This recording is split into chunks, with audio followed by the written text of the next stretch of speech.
Hit the sirens, sound the alarm. It is time for an emergency episode of the College Football Daily. I'm your host, Lance Glinn. Nebraska head coach Scott Frost has been fired per a release a little while ago from athletic director Trev Alberts. Associate head coach Mickey Joseph will serve as interim head coach for the rest of the season. That's right. Scott Frost has been fired by Nebraska. The Huskers coming off a tough loss against Georgia Southern last night to drop to 1-2 on the season. And that loss seems to have been enough to convince Alberts that today is the day to pull the plug. Joining me to react to the news and discuss what's next for the Huskers is Michael Bruntz, the senior writer for Husker247.com. And Michael, first and foremost, just what's your initial reaction to the news that Scott Frost, his 4+ year tenure at Nebraska, is now over and the Huskers are going in a different direction?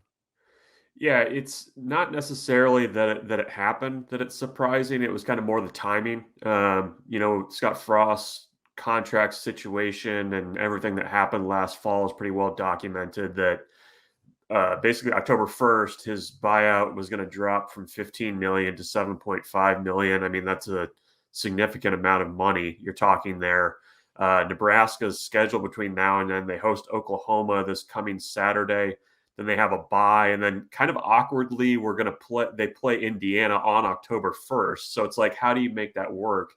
And I think the timing of everything was maybe a little bit surprising. So that's kind of where, the initial reaction, I mean, based on what Nebraska had shown the first 3 games, I mean, I don't know that there was any kind of consistent progress that you could really sell, and it was going to be tough anyways. With a completely overhauled offensive staff, Scott Frost wasn't doing the play calling anymore, but they're in the market for their 4th new head coach since moving to the Big Ten.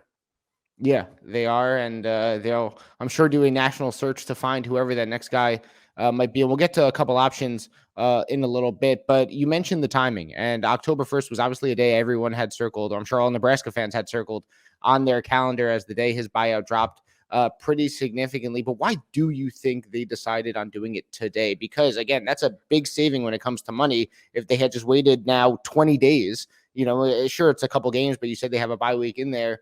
Why today? Why a Sunday morning to make the move and decide to go elsewhere with your next head coach? Well, I mean, I think just the way last night played out, you could feel in the stadium that things were kind of done. When you give up as much yardage as Nebraska did to Georgia Southern, it just looked like bad football. And the thing that Trev Alberts has been consistent about since he took over and what he's looking for from Scott Frost or any coach is consistent, well-coached football, efficient football. And it just, for much of Scott Frost's tenure, it just has looked much harder than it needs to. And I think you pull the plug now, even though you're paying out more of the buyout money, I guess, you're getting that sweet Big Ten TV money now. So there's that. But I just think you needed a change, and I think the fan base felt that too. So I think it was time for Trev to kind of be decisive there, and just pull the plug now. Yeah, that Big Ten TV money certainly makes things a little bit easier when it comes to paying a buyout. So before we get to any names, there was, I think, an overwhelming notion when Scott Frost was hired that if Frost couldn't get Nebraska back to where they once were, then nobody could, or it would be very hard to then find the man who could. What should Nebraska, in your mind, be looking for in their next head coach and hire? Not necessarily a name yet, but just kind of what kind of coach? Do they need a Midwest guy? Should they look outside the Midwest? Who should they be looking at, or what kind of coach should they be looking at in this next hire? Yeah, I mean, they've kind of done everything, right? I mean, you had Bo Pelini, the hot coordinator. You had Mike Riley, the guy that had done a lot with so little at Oregon State. That didn't work out. Scott Frost, I mean, he was, the hottest name in that 2017, 2018 hiring cycle. And, I don't know that there's going to be this feeling in the coaching community that it can't be done at Nebraska. I mean, Nebraska under Scott Frost played shaky football a lot of his tenure and was still so close in so many games. I mean, the thing to remember about Nebraska, I mean, it's the only game in town. There's a little bit of a fishbowl, if that I think kind of catches coaches by surprise a little bit when they get here. But you're in the Big Ten. You're steady, at least from a conference realignment point of view. Nebraska is going to open a $160 million football practice facility next summer.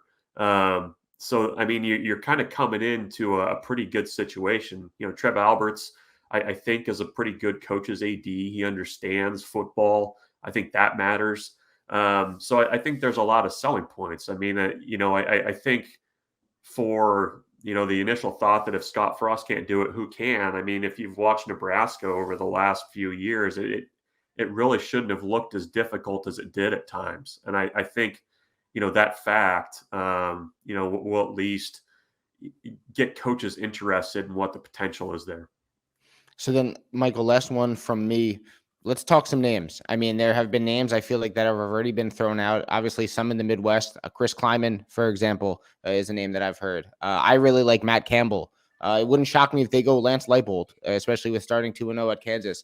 Are there any names that you've heard, or is there anyone on your mind that you think Nebraska should go after that would make for a good next head coach of the Huskers?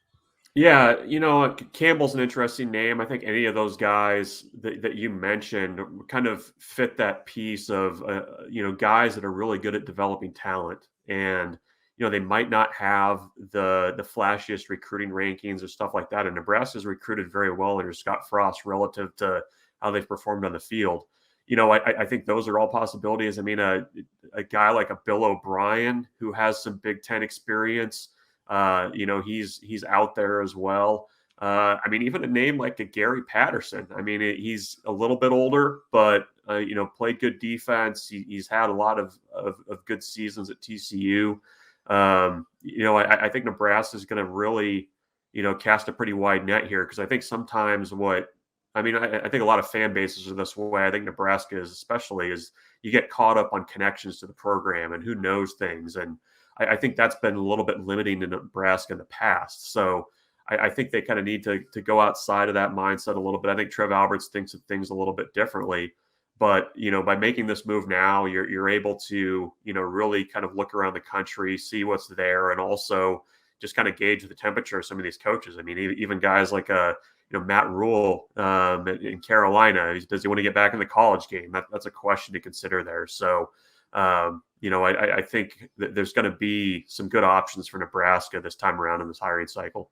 Well, the Huskers back to the drawing board, looking for another head coach, as Scott Frost has been fired. Michael Bruntz, senior writer for Husker247.com. Michael, thanks so much for joining me. Really appreciate it. Anytime. Thanks for having me.